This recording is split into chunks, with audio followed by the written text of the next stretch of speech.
tarde, pessoal. Agora sim. Bom, para mim é uma honra poder participar da 11ª Feira do Síndico. Acho que é uma oportunidade fundamental para todos, né? Para trocarem experiências, energias. Eu acho que isso é o que vale nas nossas vidas, né? Aprender um pouquinho com cada um e entender o ramo, onde a gente pode se complementar, se somar, né? Não somos concorrentes, nós caminhamos juntos para o mesmo objetivo.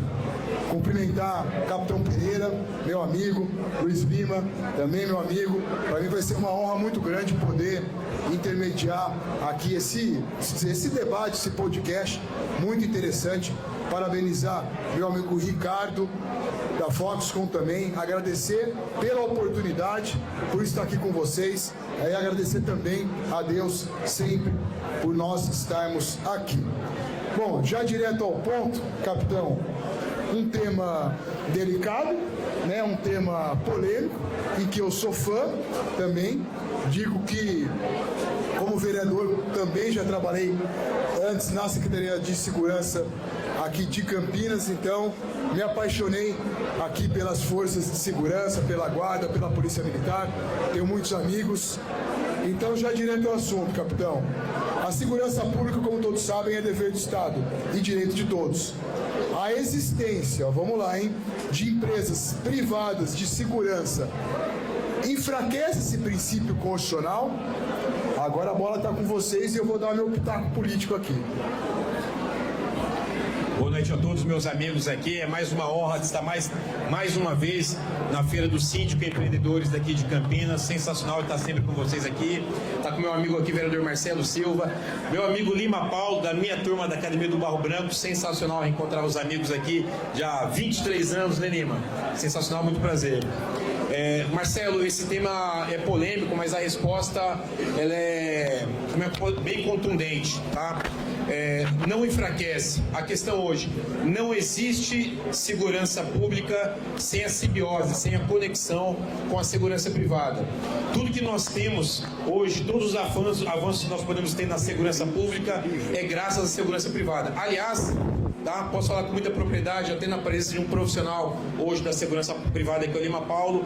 A segurança privada, em termos de tecnologia, ela está muito, muito à frente, anos-luz, eu diria, da segurança pública. Houve uma expertise muito grande dos atuais gestores públicos de segurança e até dos políticos de finalmente atrelarem, conectarem a segurança privada conosco. Por exemplo, no município de São Paulo, quem já ouviu falar da Smart Sampa, que são as câmeras inteligentes que têm leitura facial, que identificam criminosos. Então, graças à tecnologia privada, nós estamos retirando do seio da sociedade, isso no caso da capital, muitos criminosos. Aqui em Campinas, nós temos o Monitora Campinas e também a Muralha Paulista.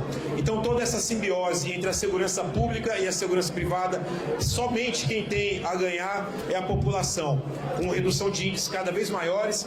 Eu sei que não é satisfatório, mas no longo desse debate a gente vai chegar a pequenos pontos que causam essa percepção ou sensação de insegurança. Então a resposta é: não há concorrência, há sim uma simbiose, uma cooperação com a segurança pública e a segurança privada. Agora eu vou passar para o Lima. O que você acha, Lima? Boa tarde a todos. Primeiro, agradecer ao Ricardo pelo convite, pela oportunidade. Um prazer rever o vereador Marcelo Silva, o capitão Pereira, grande amigo de longa data. Parabéns pelo evento, pela presença, pelo interesse de todos. Falando a respeito da primeira pergunta, não há um enfraquecimento, né? A função da Polícia Militar está bem estabelecida lá no artigo 144 da Constituição Federal, e a segurança privada tem a sua atribuição, era inicialmente regulamentada por uma lei 7.102 de 1983 e sofreu uma alteração importante no dia 9 de setembro de 2024, por meio da Lei 14.967, que é o Estatuto da Segurança Privada.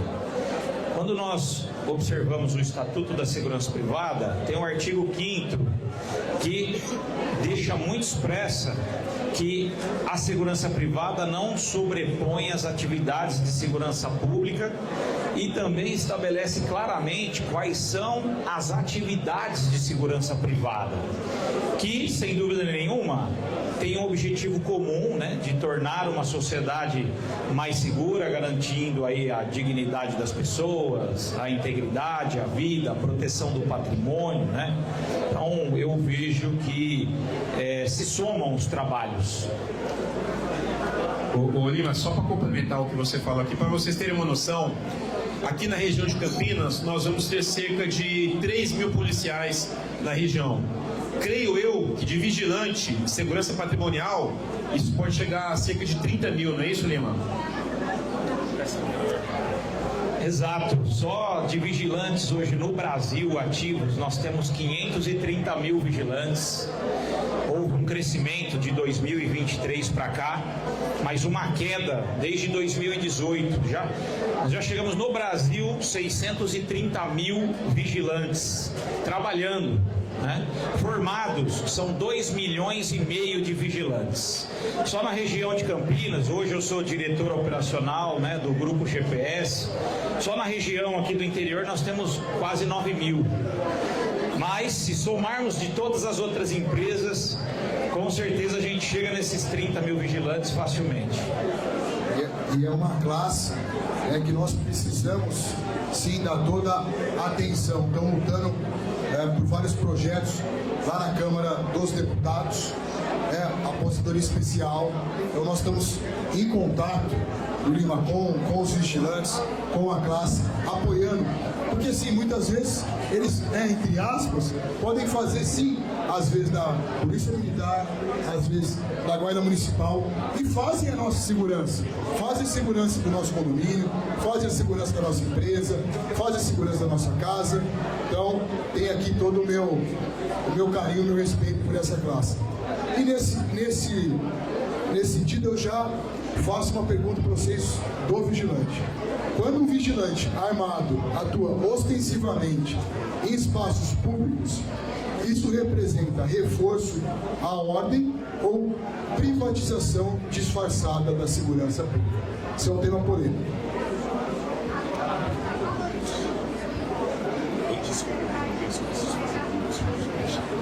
Pessoal, desculpa interromper a live, mas o proprietário do Onix preto, que está do outro lado da rua, ainda é que já está guinchando o veículo. Obrigado. Desculpa interromper. Olha, vereador, obviamente, no mundo ideal, seria que toda a segurança pública suprisse a necessidade da população. Ocorre que no Brasil nós temos um emaranhado gigantesco de legislação que facilita o crime. Para vocês terem uma noção, recentemente no Rio de Janeiro está tendo uma polêmica lá, um criminoso com 87 passagens pela polícia foi preso por furto. O juiz soltou ele na audiência de custódia, né?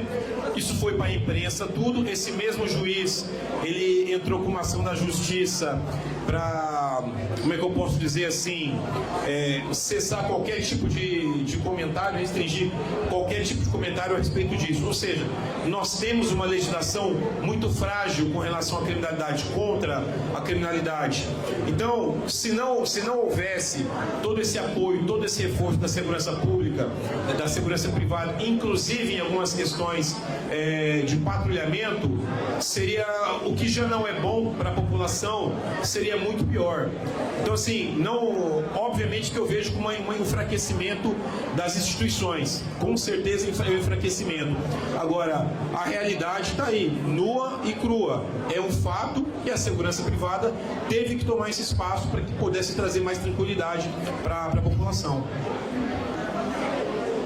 Mas, por outro lado, essa atuação da segurança privada em vias públicas, ela é muito bem estabelecida, né? É simplesmente nas circunstâncias de escolta armada, transporte de valores, transporte de numerários e também na segurança pessoal. Então, são atividades que, quando estão no espaço público, em vias públicas, e a gente, nesse caso, utilizando arma de fogo, somente para essas situações, né? Diferente da Polícia Militar, obviamente, que tem as outras atribuições, tá bom? Então, eu não vejo que é uma privatização, vejo como uma privatização, né? Vejo como uma necessidade, né? É a necessidade de garantir a segurança pessoal das pessoas. Como que a Polícia Militar, constitucionalmente, ela não poderia fazer a segurança pessoal, não pode fazer a segurança pessoal de determinada pessoa, obviamente, porque a gente tem uma legislação que regula essa atividade, né? Ela pode sim, deve e faz, né? Segurança pessoal de autoridades, dos secretários, do prefeito, do presidente da Assembleia Legislativa, Tribunal de Justiça e tudo mais, né? Então são atribuições bem específicas. Para eu entrar na minha terceira pergunta, atenção síndicos. Aqui em Campinas, nós temos o Monitora Campinas. Vocês conhecem o Monitora Campinas? O que é o Monitora Campinas? Você, no seu prédio, no seu condomínio, você empresta a sua câmera, que vai, né, do muro para fora, para compartilhar a imagem com a Guarda Municipal. Então esse é um programa aqui muito interessante, né? Já temos aí pelo menos 2, 3 anos, temos mais de 1.200 adesões do Monitora Campinas. Acho que aqui todos vocês já conhecem, né? E aí eu pergunto, até que ponto o compartilhamento de informações, imagens, alarmes, ocorrências entre o setor privado e a PM é legítimo e seguro? Porque a gente sabe, né? Hoje os condomínios, as casas, os comércios têm câmeras por todos os lugares, alarmes, né? Até que ponto isso é legal, pode ser usado? Olha, até o ponto que a lei permite, até o ponto que especificamente a Lei Geral de Proteção de Dados permite. Mas, mais uma vez, trabalhar sem todo o know-how que a segurança privada tem é impossível. No estado de São Paulo, a única empresa pública que nós temos acerca de informações e tecnologia é a Prodesp. Ela tem uma limitação. Ela tem uma base de dados muito grande, criminal, de tudo que você possa imaginar, mas ela tem uma série de restrições também. Essas polêmicas de compartilhamento, mais uma vez, eu não sei se vocês sabem, né? Vai chegar aqui em Campinas. Quando você liga para a Polícia Militar, se você estiver em São Paulo, é um atendente contratado, não é um policial que atende você hoje em dia. Aqui em Campinas ainda é um policial, mas brevemente serão contratadas pessoas. Para quê? Para que a gente possa colocar os policiais na rua. E o que eu quero dizer para vocês, todas essas pessoas, quando vocês ligarem o 90, elas vão estar na tela do seu computador com todas as informações do solicitante. Toda ela vai estar. A parte de monitoramento que tem, também, toda ela vai estar, como é que eu posso dizer, aos olhos da segurança privada. Então, o que a segurança pública, o que os entes públicos têm que fazer com relação a isso é simplesmente limitar isso aí. Limitar como? Fiscalizando. Obviamente que o acesso mais irrestrito a informações é do poder público, mas cabe a ele fiscalizar todo, como é que eu posso dizer, essa delegação, toda essa simbiose que tem hoje com a segurança privada, tá? Se nós não tivermos essa simbiose hoje, são menos policiais na rua, são menos agentes na rua, são menos guardas municipais na rua, entendeu? Então o limite de atuação é o limite da lei e até então tem sido muito bem fiscalizado. Eu sei que de quando em quando pode surgir alguma notícia de vazamento de informação de algum ente privado que participa bem de contrato, tudo, da administração pública, mas é exceção. Bem como pode surgir vazamento de informação por meio do próprio policial que trabalha com isso. Então, assim, pessoas desonestas tem em todos os âmbitos também.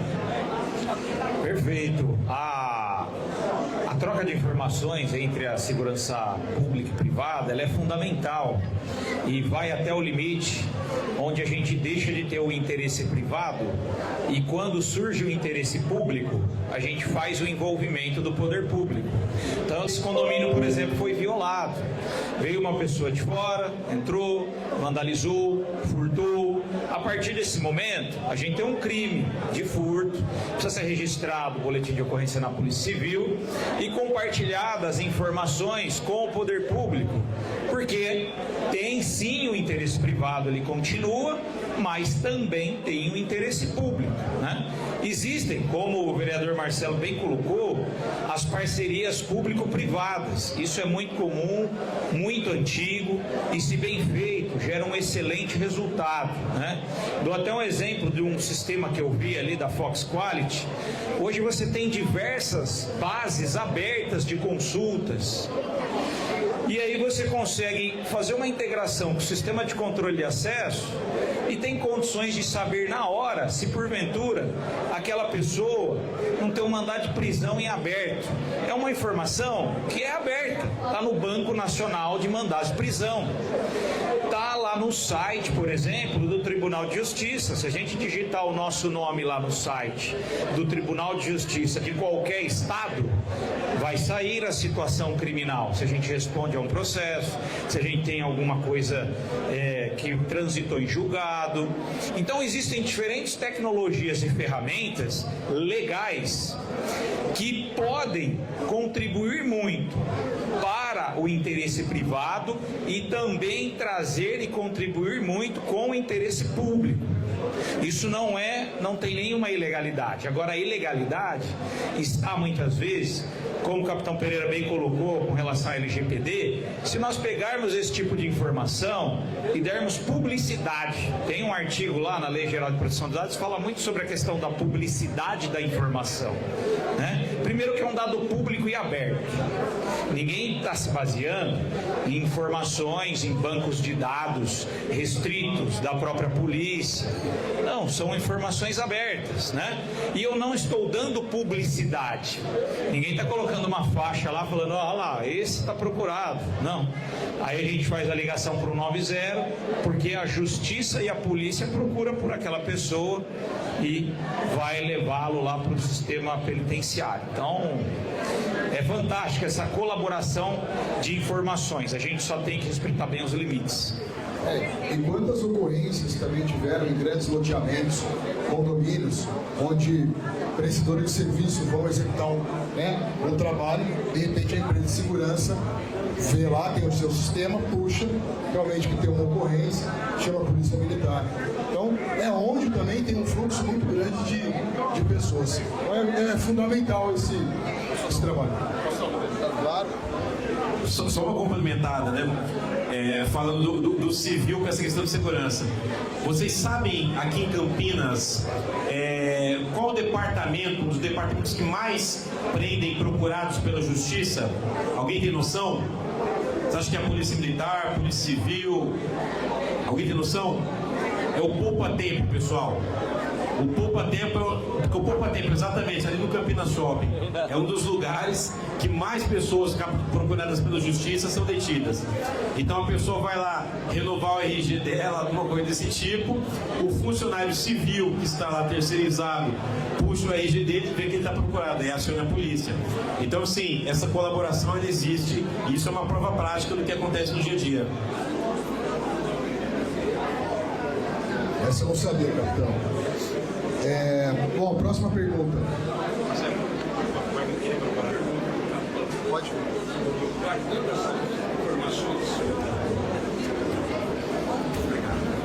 Boa noite. Cresce meu nome, eu sou síndico. Falando de tudo que vocês falaram, a gente tem um problema. Um dos prédios meus é na Barão de Jaguar.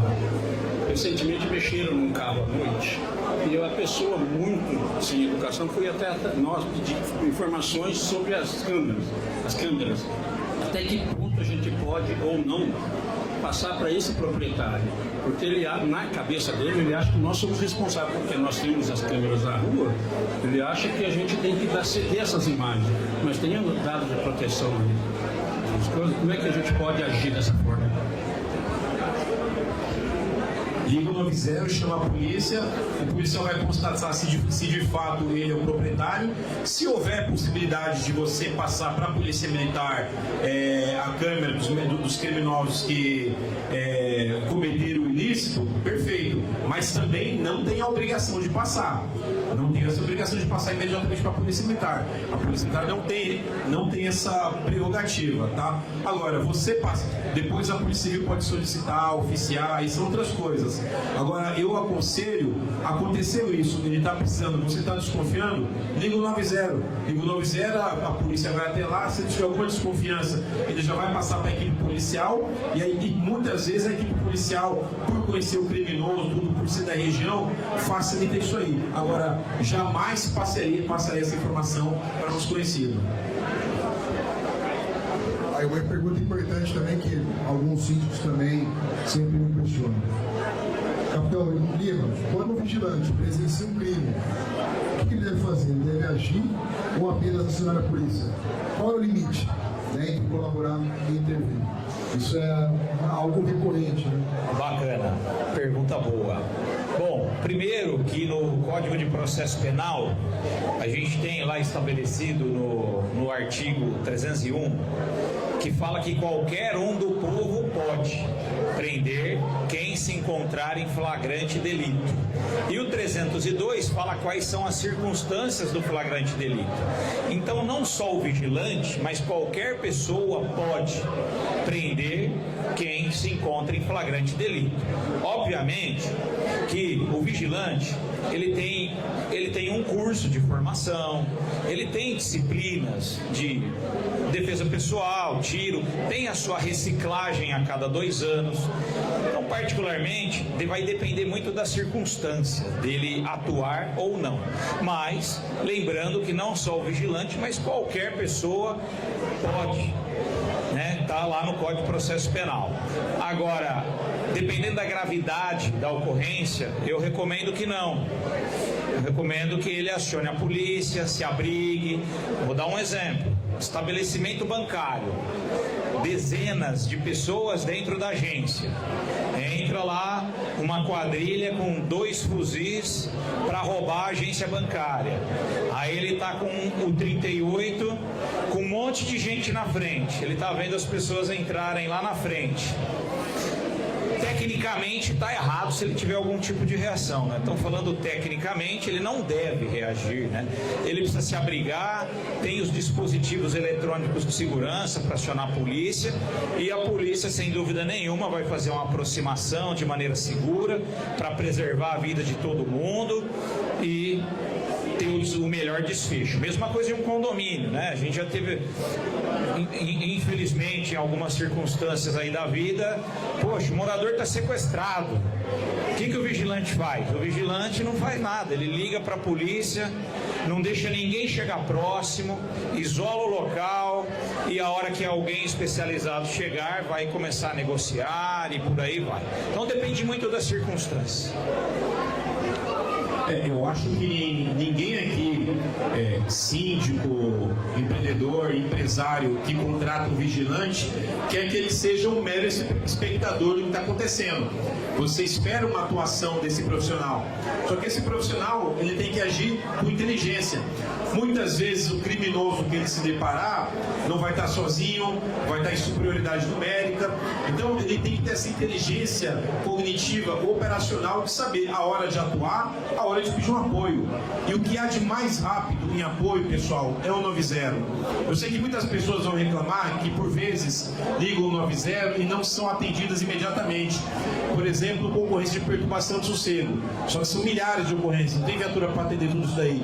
Agora, toda ocorrência criminal em que o crime está acontecendo, tenha certeza que imediatamente a Polícia Militar vai comparecer no local, tá? Então ele não tem que ser um espectador, mas ele tem que ter uma inteligência situacional, da hora certa, a forma correta de agir. Obviamente no mercado, saem 2, 3 vigilantes, flagraram um indivíduo furtando alguma coisa, ou está em superioridade numérica, você tem condição de agir, então haja. Agora não me senti confortável, estou em prioridade numérica, aciona a Polícia Militar, liga sempre o 90.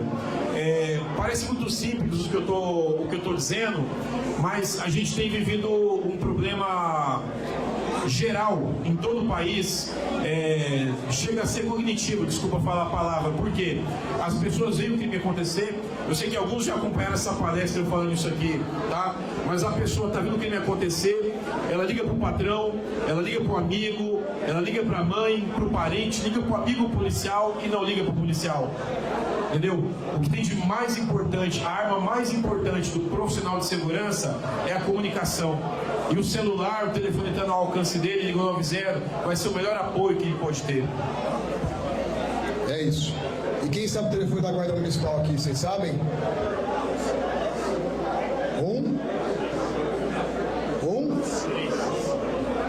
Isso aí. Não, porque muitas vezes também esquece, né? A Guarda Municipal, ela atua sempre em colaboração também com a Polícia Militar, né, capitão? Tem uma coisa importante que as pessoas não sabem também, né? O bombeiro, ele é policial militar. O bombeiro aqui no estado de São Paulo. Então, hoje, o bombeiro e a Polícia Militar, eles ficam no mesmo prédio de atendimento 90. Então, de verdade, se você ligar 190 ou 193, tanto faz, porque o atendente lá, se for caso de polícia, passa para a cabine do bombeiro, se for caso de bombeiro, passa para a cabine policial. E por que é importante saber isso aqui? Porque o seu filho tem que saber. Quem tem filhos pequenos, quem tem netos, criança pequena, ele tem que saber ligar o 90. Ele tem que saber ligar o 90, ele tem que saber o endereço da casa dele. Se nós não ensinarmos os nossos filhos, uma hora a gente vai padecer. Tá? Eu tive um problema no começo do ano, a minha mãe teve mal súbito. Então, se as minhas filhas não tivessem lá para prestar esse apoio e socorro, seria difícil. Então, é o básico que nós fazemos, seja para a sobrevivência deles, seja para a nossa e dos nossos entes também. Então, se você ligar 190 hoje, pode ser para o bombeiro, pode ser para a polícia, vai para o bombeiro ou para a polícia militar, tanto faz. Mas é o coisa de trânsito, capitão. Eu estou na rodovia e vi um acidente de trânsito, ligo 90, entendeu? A central vai passar para a polícia rodoviária. Mas, capitão, eu estou aqui em Bragança Paulista. Se você ligar lá em Bragança Paulista, é aqui em Campinas que atende, entendeu? Então, pessoal, 190 é a arma mais importante que qualquer profissional de segurança e qualquer pessoa pode ter. Comunicação é mais importante que as armas. E só para complementar, nós somos, como brasileiros, muito reativos. A gente pega a cultura norte-americana, por exemplo, eles são extremamente preventivos.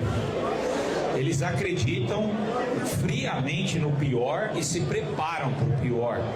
Obviamente que eles têm muitas razões para isso, diferente das nossas.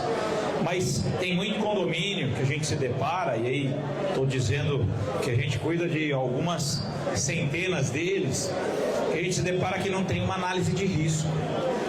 Então eu diria que para a gente tentar começar a virar essa chave para ser preventivo, é fundamental fazer uma análise de riscos para saber verdadeiramente se o escopo que está ali presente ele é adequado, é suficiente, quais são as tecnologias. Essa questão que o capitão Pereira falou de inferioridade numérica vai ser sempre, porque o Honda é diferente da PM que roda em dupla, tem uma viatura com 3, 4 pessoas, ele vai rodar sozinho.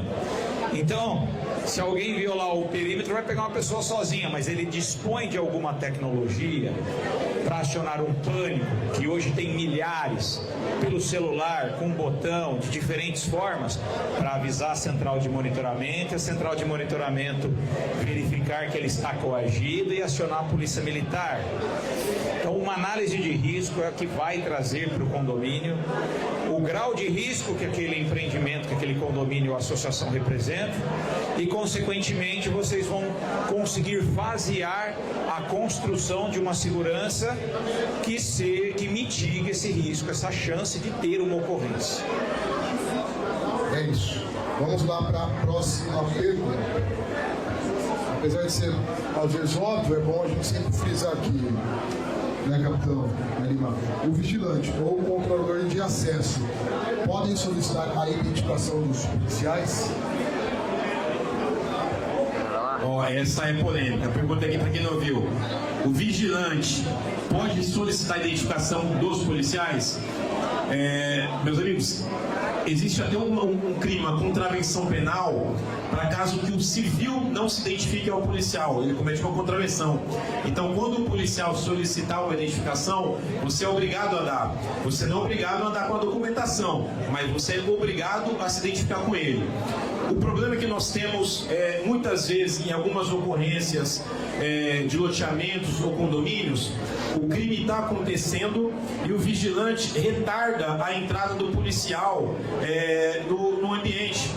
Pessoal, a viatura da Polícia Militar e da Guarda Municipal também, ela é inteira caracterizada, ela tem uma numeração específica. Os policiais são logados nessas viaturas digitalmente. Então, assim, não tem sentido você retardar a entrada do policial solicitando uma identificação. E aí eu vou para uma outra polêmica. Ele nem pode solicitar essa identificação. Tem algumas exceções, pode haver. Por exemplo, vou adentrar num ambiente, no recinto da Polícia Federal. Às vezes as Forças Armadas, alguns ambientes são restritos, são algumas exceções.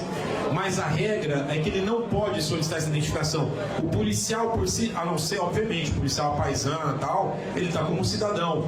O policial já está identificado com o nome na farda, com o prefixo da viatura, com placa da viatura. Uma polêmica que muitas vezes aconteceu e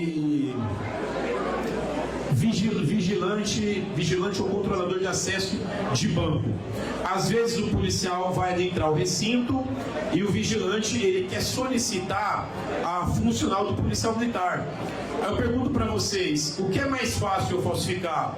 Um papel, que é a funcional da Polícia Militar, ou uma viatura, todo um fardamento, toda uma caracterização?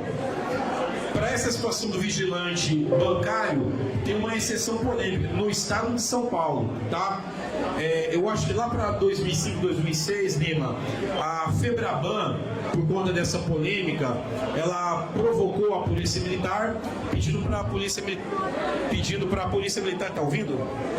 Pedindo para a Polícia Militar regulamentar isso daí. Houve uma ordem do então subcomandante da polícia à época que solicitou para que o policial militar, nesses casos, apresentasse a funcional. Então seria esse pequeno precedente que hoje, ao meu ver, primeiro pela prescrição da ordem e segundo pela falta de regulamentação dela. Nem sequer vejo legalidade nisso. Mas há um debate, há uma polêmica nisso. Mas, em regra, o vigilante, o controlador de acesso de um policial de serviço fardado com uma viatura caracterizada, ele não deve solicitar identificação. A viatura por si só é o estado identificado. Bacana. Aí, essa é bem polêmica mesmo. E aí eu vou deixar o meu ponto de vista aqui. Tem algumas coisas que compactuam, que o Capitão Pereira colocou, e outras um pouquinho diferente, né? Quando a gente fala de condomínio, tudo que está dentro do condomínio é uma área privada. Então, se é uma área privada, só vai entrar na área privada se houver uma ocorrência. Então, houve uma solicitação de um morador do condomínio e aí a Polícia Militar chegou para atender a ocorrência, né? Se constatou que tem ocorrência, a polícia, obviamente, vai franquear a entrada para a polícia dentro do condomínio, na minha opinião, devendo identificar o policial e a viatura. Particularmente, até pelo número de pelo volume de características que a gente tem para identificar a polícia, você consegue anotar a placa. Se tiver filmado, né? Normalmente é filmado, então você tem a placa, o prefixo, você tem o nome do policial, que é sempre aparente. Então, eu não vejo muita necessidade de ficar pedindo funcional. Mas todas as outras características, na minha opinião, devem ser anotadas, né? E em se tratando de condomínio, como é uma área privada, desde que tenha uma justificativa, uma ocorrência, uma ordem judicial, né? Um mandado de prisão para cumprir, um mandado de busca e apreensão. Nas associações, a gente também, ali dentro, todas as ruas internas da associação são ruas públicas. Logo, se a polícia quiser falar, eu vou rodar aqui nessa associação aqui e não interessa porque a gente tem as câmeras que estão gravando o prefixo, a placa, a identificação. Então, na minha opinião, mesmo sendo uma associação, deve-se anotar as informações fundamentais e abrir para a polícia entrar. Não tem nenhuma ocorrência lá dentro da associação, mas a rua é pública lá dentro da associação, né? Então, se é pública, o poder público entra lá e roda lá dentro e tá tudo certo, né? Mas, na minha opinião, acho que a gente tem que tomar alguns cuidados, ter a identificação, porque já aconteceram alguns episódios, né? Viatura clonada, realmente dá muito trabalho, né? Mas se a gente pega, por exemplo, da Polícia Civil, né? Tem uma viatura da Polícia Civil, o cara põe lá um distintivo, fica um pouco mais fácil. Joga um prefixo, né? Então eu acredito que seja interessante a gente anotar. E é importante também os colaboradores saberem bem as distinções aí, né? É que esse é um debate interessante, pessoal. O novo Código de Trânsito Brasileiro, primeiro, eu já falei aqui antes, existe uma diferença de condomínios e loteamentos.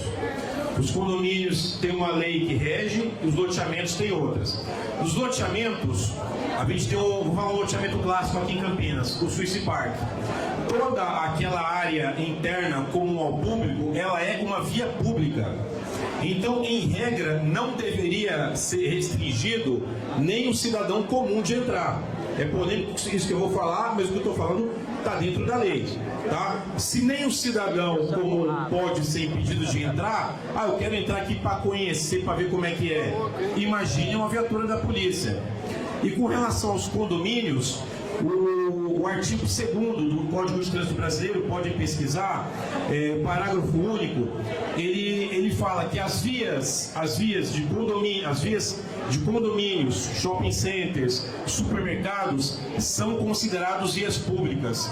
E qual é a questão disso daí? Qual é a importância? Então, se dentro do seu condomínio, no loteamento não preciso nem falar, está acontecendo uma infração de trânsito, por exemplo, está acontecendo no shopping ou no seu condomínio um indivíduo que não deveria estacionar numa vaga de PCD ou numa vaga de idoso, mas ele estacionou. Se o agente de trânsito, ou o policial, ou o guarda municipal quiser autuá-lo, quiser não, né, tem que ter fundamento, vai autuá-lo. Então, até as vias dos condomínios são vias públicas. Agora, imagine você numa situação, o Lima falou muito bem, não tem sentido eu fazer um patrulhamento, não tem fundamento jurídico, motivação, eu vou colocar uma viatura para patrulhar aqui no Suíça Park, no Gramado, por capricho meu, sou polícia e eu quero. Não tem crime acontecendo aqui, chega a ser uma improbidade eu deixar de colocar a viatura onde tem um indicador criminal maior para um lugar que por mera vontade é um capricho meu. Isso não deve existir. E é o que eu sei aqui em Campinas, não existe. Entendeu? Agora, veja o ônus de um vigilante ou de um administrador, de um síndico que deu alguma determinação errada. Numa ocorrência de emergência, o simples retardamento que você der para uma viatura da polícia ou do corpo de bombeiro e por si só, por questão de segundos ou minutos, essa pessoa for cometida de morte ou de alguma outra morbidade, você vai pagar por isso, você vai responder por isso, entendeu? Então isso é muito importante, tá? Em geral, hoje com o programa de vizinhança solidária, tudo, com as associações, com os condôminos, vocês terem acesso às companhias, ao comandante de companhia, aos delegados, isso aí você vai mitigar e quase zerar esse problema. Todo mês, todas as companhias, todas as delegacias, obrigatoriamente tem que fazer uma reunião com a comunidade. A gente convida a comunidade, então as pessoas estão perto, ela conhece o delegado da sua região, o capitão da sua região. Então toda essa problemática, ela não é simples, vou identificar e pronto. Não, a ordem que você está dando para o seu funcionário, para o seu comandado, ela pode ensejar um problema grave no futuro, para você e para ele. Perfeito. E adentrando também um pouco no que você falou com relação a condomínio, com relação ao loteamento, existem muitas construtoras que vendem uma coisa e na verdade é outra. Por exemplo, o que é um condomínio? Só dar um pitaco aqui no direito que eu gosto. prédio residencial. Todos os prédios, eles são condomínios. Por quê? Porque existe uma incorporação, tem uma planta, você compra de uma consultora. Agora, os condomínios que são deitados, existe o loteamento, que é o parcelamento do solo, e o condomínio propriamente dito, que é regido pela Lei 4.591. Então, muitas vezes, a construtora vai lá e fala assim, não, você está te vendendo um loteamento fechado, um condomínio fechado, quando, na verdade, é um loteamento aberto, como o Swiss Park, onde qualquer cidadão pode adentrar naquele espaço. Por quê? Porque é rua pública, porque existe uma praça institucional naquela localidade. E aí, eu vou pegar esse gancho e essas duas feras que eu tenho e vou adentrar naquilo que eu falaria após o podcast, mas que eu entendo que seja necessário e importante ter a colaboração de vocês, que são os bolsões de segurança aqui. Essa foi uma lei de 2018 que ainda nós estamos tendo, né, capitão, muitas discussões acerca dessa legislação, mas que ela traz muitos benefícios para a comunidade. Atenção, síndicos, principalmente, Lima, das associações. Quando se existe uma associação em determinadas regiões, quer dizer que aquela comunidade, capitão, já existe, já tem uma organização. E hoje, com essa lei, você tem a possibilidade, pessoal, de ter uma maior sensação de segurança. Ah, mas qual que é a principal exigência? Atenção. A principal exigência são as vias. Obviamente, se você tem uma associação, você mora num bairro onde não passam grandes avenidas dentro da sua associação. Então, ponto número 1 é isso. É você ter as vias locais, que são justamente a de bairros. E a gente sabe que existem milhares de associações em Campinas. Então, esse é o ponto número 1, a associação e um bairro tranquilo onde existem vias locais. E qual que é o maior benefício disso? Capitão, você sabe muito bem, me acompanha em alguma delas. Você trazer no período noturno uma sensação de segurança. Você pode fechar com gradis as ruas, respeitando, obviamente, o trânsito livre durante o dia, mas a partir de uma determinada hora, à noite, você fecha e controla, não impede, controla o acesso dos moradores. E aí, com isso, você vai organizando aquela comunidade que tinham vários problemas, que tinham vários bairros. E aí vem a importância de ter um síndico, de ter uma administradora, de ter uma empresa de segurança, de ter as câmeras. E assim nós fizemos, recentemente, num lugar extremamente perigoso, né, capitão? Perigoso não, mas que tem um tráfico de andarilhos muito grandes, que é na região do Jardim Paraíso, entre algumas favelas. Então aquilo, imaginem, é uma loucura. Inúmeros furtos, roubos. Ainda não estamos 100% concluído lá. Mas você, obviamente, você vai inibir aquela pessoa. Você vai colocar barreiras para que aquele meliante pense duas vezes em pular o muro, ter a câmera de segurança. Hoje, né, com isso você tem as portarias que você consegue ter esse controle de acesso. Lembre-se, no período noturno, tá? Período de dia, ele tem que estar obrigatoriamente aberto. Temos casos lá em Barão Geraldo, Terras do Barão, quem conhece também. Enfim, são vários exemplos aqui em Campinas que deram certo e que vocês podem, como síndicos, ficar atentos a esses lugares, principalmente, mais uma vez, as associações. Se você tem uma associação, você já tem uma organização. Eu falaria numa palestra sobre isso, mas eu achei muito mais interessante trazer justamente a debate para o capitão contar também um pouco da experiência que ele tem para o Lima, que isso traz, obviamente, maior sensação de segurança, né? Você reduz a criminalidade e você traz benefício para a população. E é isso que vocês têm que levar adiante. É possível, é legal, óbvio. O Ministério Público está fazendo alguns questionamentos em determinados lugares, tá? Mas faz parte de um processo, né? Por quê? Porque fim do processo tramitando na prefeitura, sai um decreto do cinturão de segurança, e nesse decreto consta exatamente todas as obrigações da associação, quando pode fechar, quando pode abrir. Isso é maravilhoso. Isso a gente tem que levar, porque ajuda a segurança privada, ajuda a segurança pública, ajuda o síndico e ajuda as empresas. Isso só traz benefício para a população. Então, capitão, eu queria que, Lima, que vocês comentassem um pouco aí dos bolsões, o que vocês estão enxergando disso. Bom, eu acho que o bolsão é fantástico, porque vai ao encontro, se a gente for pensar em norma, né? A gente, pensando em segurança, pensa muito em risco, né? Então tem uma norma, a ISO 31000, que fala sobre gestão de riscos. E quando a gente olha a norma sobre gestão de riscos, é justamente a questão de criarmos barreiras e dificuldades para que não haja algum tipo de delito nos locais, para que a gente consiga diminuir o risco e a probabilidade de algum evento indesejado. Então, quando a gente cria esses bolsões, quando a gente coloca aqueles postes com as câmeras, tem muita tecnologia embarcada hoje, né, analítico de vídeo, para identificação, isso vinculado ao poder público, né? A gente volta naquele primeiro bate-papo, que a gente traz do interesse privado também tem interesse público, né? Então eu acho que o bolsão é fantástico, os lugares que tem funciona muito bem. Hoje a gente tem muita tecnologia para trazer mais essa sensação de segurança, e nós brasileiros precisamos muito de sensação de segurança. Às vezes a gente está fazendo um trabalho de inteligência fantástico dentro do lugar, se ninguém perceber a motinho passando com a luzinha, fala, não, eu não tenho segurança aqui. Às vezes tem 5 procurados pela justiça lá dentro, mas a motinha está passando a cada meia hora e eu estou seguro. Isso é a clara representação de sensação de segurança.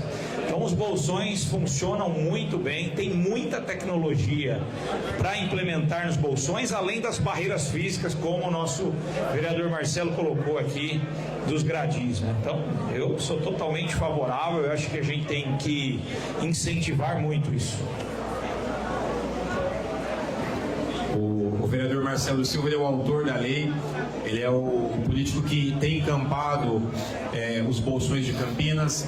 Eu confesso que ano passado, quando ele encampou o bolsão da região do Guarani, do Paraíso, justamente no fundo da minha companhia. E a primeira sensação que eu tive foi de incompetência. Foi, porra, trabalho pra caramba, mando patrulhar aqui. Tiveram 2 roubos na região, prendemos todo mundo. E foi a primeira sensação que eu tive.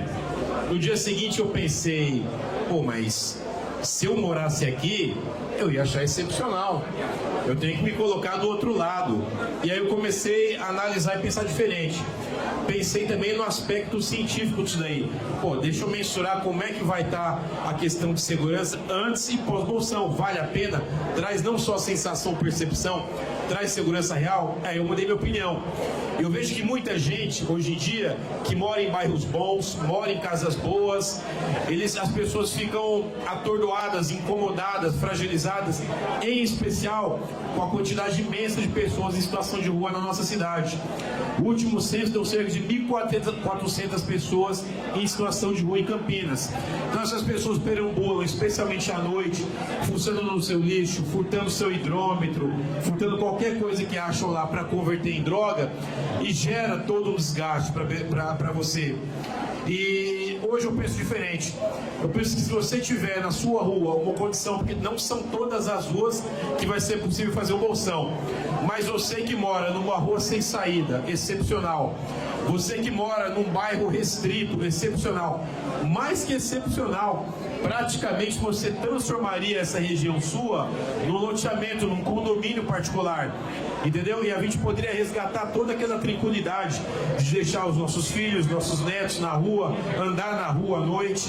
Então, hoje eu vejo essa experiência sensacional, tá? Ela vai ao encontro, como o Lima falou, do que nós precisamos de segurança, porque o objetivo da segurança pública é manter as pessoas seguras. Se qualquer sinalização, seja do município, do estado ou do ente particular, trouxer esse benefício, então vá ao encontro do que nós teremos. Então, eu vejo hoje em dia com muitos bons olhos, mas a gente tem que ver, existem algumas logísticas, não só a questão legal, existe logística de monitoramento, logística de controle de acesso, e você tem que olhar se é possível que na sua região seja implantado o bolsão. Mas é uma iniciativa excepcional. Pudesse eu moro em casa, minha rua não tem como, mas hoje, se pudesse eu fazer um bolsão na rua da minha casa, eu com certeza faria. A gente fala de vários bairros, né, como Chapadão, Guarani, Taquaral. Então, assim, existem possibilidades, traz segurança, traz benefício. Não é porque eu sou autor, mas eu sou fã, né, dessa legislação, que fim do processo na prefeitura, claro, não é da noite para o dia, é um processo que vai aí alguns anos, algumas caminhadas, mas vocês ficam com algo legal, com o decreto do cinturão de segurança, que implantado, né, como no Jardim Paraíso lá no Guarani, câmeras, integrou com a Sincam, que é a Central de Monitoramento de Campinas, tem contato lá com a Companhia do Capitão, enfim, eu acho que é só benefício. A gente vai ficar aqui também para tirar dúvidas. Quem tiver celular, quiser me seguir aqui, eu posso falar político, né, capitão? Quem quiser seguir no Instagram, me adiciona aí, tá bom? Marcelo Silva, é fácil, Campinas, manda no inbox, mas a gente vai estar por aí para bater mais um papo. E agora a última pergunta, capitão, para fecharmos aqui com chave de ouro. Vamos lá, o crescimento da segurança privada é um sinal de eficiência do mercado ou um fracasso das políticas públicas de segurança? Para fechar. É um sinal das duas coisas, um crescimento, um fortalecimento do mercado e um fracasso nas políticas de segurança. Como eu falei logo no começo desse nosso bate-papo aqui, nós temos legislações muito favoráveis aos criminosos. Para vocês terem uma noção, quase 50% dos criminosos que a polícia prende são soltos em 24 horas na famigerada audiência de custódia, fora os que são soltos posteriormente. Muitos dos crimes que são cometidos hoje são por jovens, tá? A gente tinha um jovem na área da nossa companhia que ele em um mês foi preso 5 vezes. 5 vezes. Na quinta vez, ele fez aniversário, completou 18 anos, aí ele foi preso. Em 6 meses, ele estava na Fundação Casa ainda, mesmo com 18 anos, ele fugiu e participou, não lembro se foi no passado ou no retrasado, de um latrocínio contra o empresário na região de Souzas. Então a nossa legislação, ela é muito fraca. Outra coisa importante também, nós somos, acho que hoje em dia só existem 2 países no mundo em que as polícias, eu vou me referir à Guarda Municipal também, não tem o ciclo de polícia completo. Então hoje o policial, ele faz todo, ele prende flagrante, persegue, faz tudo, e depois ele tem que ficar à mercê por horas e horas numa delegacia esperando para ser atendido, para findar a sua ocorrência.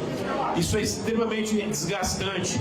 Eu não sei se vocês sabem, mas praticamente todos os estados do Brasil é feito termo circunstanciado, ou seja, as ocorrências de pequeno potencial ofensivo, a própria polícia militar, ela pode chegar lá e fazer o termo circunstanciado, uma perturbação de sossego. Imagine quantas vezes você não foi perturbado por um vizinho mal educado, alguma coisa desse tipo. Aí a polícia vai lá, quando vai lá, quando dá conta de atender, e vai falar para você: cidadão, eu atendo a sua ocorrência, mas você vai no DP comigo. Aí você que queria ser atendido para poder dormir, vai ficar 6 horas na delegacia, quando simplesmente a polícia poderia fazer o BO e registrar ali mesmo, o BO com poder jurídico. Isso não é feito no estado de São Paulo. Então, assim, o nosso país, em especial de legislação, ele está completamente defasado. Eu digo mais para você, há uma profunda desconexão percepção das autoridades superiores, especialmente do Poder Judiciário, com o que as pessoas do dia a dia sofrem. Então, sim, a pergunta, Marcelo, há um avanço gigantesco dos entes privados na segurança pública, em tecnologia, anos-luz, e assim um descaso, um enfraquecimento com a coisa pública, com a segurança pública. De 2023 para cá, a segurança pública cresceu na média 4% ao ano, né? Tem avançado com um espaço significativo nos empreendimentos, e o próprio poder público, né, é o grande contratante da segurança privada, até para que haja liberação dos policiais para que possam trabalhar nas ruas. Eu acho que as forças policiais de segurança do Brasil são verdadeiros heróis, né? Fazem o melhor que podem com as ferramentas que possuem, né? Mas eu acho que para virar muito esse jogo, eu corroboro muito com o capitão Pereira no que diz respeito à necessidade de alteração da legislação, né? Não adianta nada a gente prender, né, a polícia prender aí pessoas por crimes graves e 24 horas depois ela sai para a rua e de novo ela vai cometer o mesmo crime, ameaçar as pessoas que por vezes denunciaram. Então é extremamente triste, né? É bem importante que a gente abra o nosso campo de visão e verifique que não é a polícia prende muito, mas muito. Só que a legislação solta. E o direito, como não é ciência exata, e é uma crítica que eu faço, como o direito não é ciência exata, na minha opinião, deveria ser interpretado de maneira que fosse um pouco mais dura, né? Eu acho que está muito fragilizada a interpretação e isso realmente fragiliza a segurança pública, né? Muito obrigado.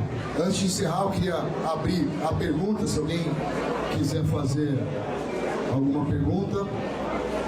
Caso não tenha, para mim, capitão Lima, foi uma honra imensa poder mediar aqui esse debate, e tomei a liberdade também de colocar os bolsões de segurança. Eu acho que tinha tudo a ver com o nosso tema. Foi um momento muito bom, acho que todos puderam partilhar aí dessas informações, tirar dúvidas.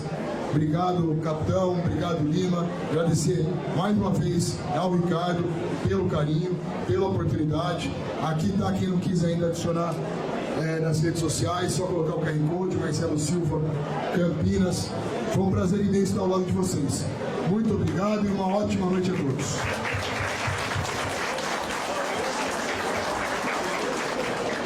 Muito obrigado, capitão. Obrigado, vereador. Obrigado, senhor Luiz, especialista em segurança. Pessoal, em 2 minutos já começamos a nossa próxima palestra. Obrigado, senhores. Muito obrigado. Deus abençoe. Até a próxima. Em 2 minutinhos já começamos a nossa próxima palestra.